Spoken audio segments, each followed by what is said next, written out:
निश्चित भाव में ओडिशा एक अत्यंत गौरवर विषय जे प्रवासी भारतीय बंधु माने विभिन्न देशरू आसचंती ओडिशार आगामी दिन विकास संगे निजको जोड़बार जो प्रक्रिया से प्रक्रिया आरंभ होगा जाउची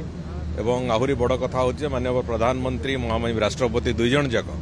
ये कार्यक्रम रे उपस्थित रहिबे एवं यार जो लेवल ऑफ द प्रोग्राम जोटा थिला ताकू आहुरी उच्च को नबा पई आहुरी उच्च कोटिर करबा पई केंद्र सरकार जो भूमिका एवं जो संपूर्ण रूपे तांकर सहभागिता आम समस्त को निश्चित भाव में अभिभूत करैछि एवं आम आशा करूछु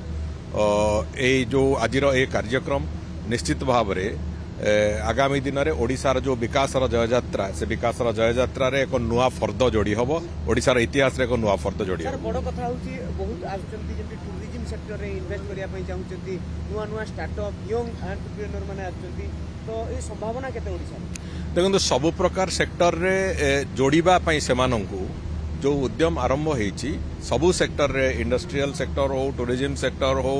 इंफ्रास्ट्रक्चर सेक्टर हो सबु सेक्टर रे सेमानंकु जोड़िबार जो प्रक्रिया से जोड़िबार प्रक्रिया पूरापूरी भाव में होईची एवं आमे संपूर्ण रूपे द्वार उन्मुक्त रखिचु मानसिकता उन्मुक्त रखिचु सब प्रकार सहयोगर रास्ता भी उन्मुक्त रखिचु प्रवासी बंधु माने जो माने चाहिए Odisha investment pi all of them will get red carpet welcome.